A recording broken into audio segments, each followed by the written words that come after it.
Drama serial निकाह में आज की एपिसोड में अनुषा मायमा से कहती है कि पुप्पो मैं कोई आखिरी लड़की नहीं हूँ या पहली लड़की नहीं हूँ जो अकेली रहूँगी। दुनिया में बहुत सी लड़कियाँ ऐसी हैं जो अकेली रहती हैं, लेकिन मायमा कहती है कि लेकिन मैं तुम्हें अकेला नहीं रहने दूँगी, मैं उन सब की पुप्पो नहीं हूँ, मैं सिर्फ तुम्हारी पुप्पो हूँ और मैं ऐसा नहीं करूँगी कि तुम अकेली रहो। वो कहती है कि क्यों पुप्पो, मेरी बात सुने, जब आपका रिश्ता आया था पापा कितना खुश थे ना, उन्होंने कितना मुतमईन हो गए थे आपके रिश्ते के बाद। वो कहती है, मायमा कहती है कि हाँ ऐसा तो था। कहती है इसीलिए ना अब देखें तो आगे से मायमा कहती है कि हाँ तो अगर वो तुम्हें अकेला रहते हुए देखेंगे क्या वो मुतमईन होंगे। मायमा कहती है वो मुतमईन होंगे क्योंकि उन्हें पता है कि उन्होंने अपनी बेटी को अच्छी तालीम दिखाई है, अपने हक़ के लिए लड़ना, आवाज़ उठाना सिखाया है। आगे से मायमा कहती है कि मुझे ये सब कुछ नहीं पता, बस मैंने तुम्हें कह दिया तो मेरे साथ रहोगी तो रहोगी। आगे से अनुषा कहती है कि वो देखिए मेरी बात सुने, आप मेरी खातिर अपना घर क्यों ख़राब कर रही हैं, ये तो कोई बात सही नहीं ना हुई कि आप मुझे अपने घर में रखने की खातिर अपना घर ख़राब करेंगी।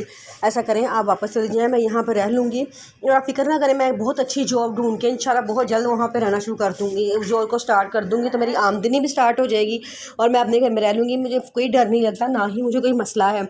वो कहती हैं कि बस अब इस बारे में मज़ीद बात नहीं होगी, तुम मेरे साथ रहोगी या मैं तुम्हारे साथ रहूँगी, बस और कुछ नहीं मैंने तुमसे सुनना। उतनी देर बाहर बैल होती है तो वो मायमा कहती है ठहरो मैं देखती हूँ। मायमा जाके देखती है तो वहाँ पे हमदान आ जाता है। हमदान कहता है कि मैं यहाँ करीब से ही गुजरा था, सोचा था आपके लिए, आप लोगों के लिए केक ले जाऊँ, मुझे पता है ना अनुषा को केक बहुत पसंद है। तो वो कहती है कि हाँ, अनुषा कहती है कि हाँ मुझे केक बहुत पसंद है। तो वो मायमा केक उसे लेके किचन में चली जाती है तो हमदान अनुषा के पीछे पीछे चलना शुरू करता है और उसे कहता है कि मुझे आपसे कुछ बात करनी थी। अनुषा कहती है कि हाँ जी करें। तो वो कहता है कि सॉरी। अनुषा कहती है कि किस बात का। वो कहता है कि उस दिन हमने भी आपको गलत समझा, मेरा ख्याल है कि आपका पॉइंट ऑफ व्यू बिल्कुल ठीक है, जो औरत अपने लिए हक़ के लिए आवाज़ उठाती है ना, हम मर्द उसकी आवाज़ को दबाने की कोशिश करते हैं। आपने बड़ा अच्छा किया, बल्कि मैं अपनी बहन की शादी पे कहूँगा उसको कि वो पूरा निकाहनामा पढ़े, उसको पूरा हक़ है इस बात का।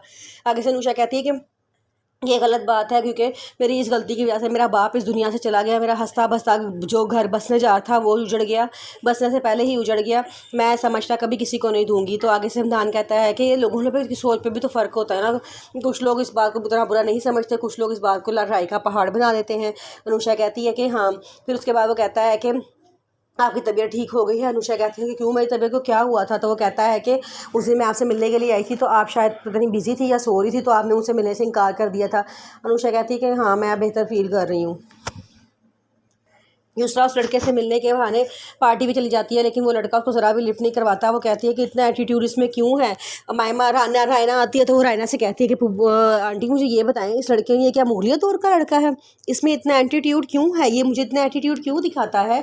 तो आगे से उसकी पप्पा कहती हैं कि देखो बेटा उसका एटीट्यूड दिखाना बनता भी है, वो इतनी इतनी फैक्ट्रियों का तो मालिक, अकलौता मालिक है और उसके ऊपर इतनी जायदाद, पैसा, ऊपर से हैंडसम और स्मार्ट भी है, तो उसका तो बनता है ना फिर एटीट्यूड दिखाना।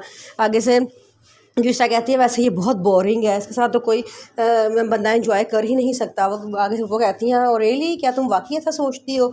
तो युसरा कहती है कि जी हाँ मैं वाकई ही ऐसा सोचती हूँ कि इसके अंदर गुरूर किस बात का है। फ़ारूक बड़ा खुश होता है, वो काम वाली के पास आता है और आके कहता है कि आज जो जो मज़ेदार खाने आपको पता है ना कि मायमा को पसंद है सारे बना लो, आज मायमा घर वापस आ रही है। आगे से वो काम वाली कहती है कि क्या वाकई साहब जी अब आज मायमा भी घर आ रही हैं। तो वो कहता है कि हाँ आज मायमा घर आ रही है। वहाँ से रायना गुजर रही होती है तो सुन लेती है, कहती है कि फ़ारूक तुमने क्या कहा अभी। तो फ़ारूक कहता है कि हाँ मैंने कहा कि आज रायना घर वापस आ रही है तो आज उसकी पसंद के सारे खाने बनेंगे। रायना कहती है अच्छा अच्छा चलो ये तो अच्छी बात है कि उसको याद आ गया कि उसका भी घर है और उसने घर वापस भी आना है।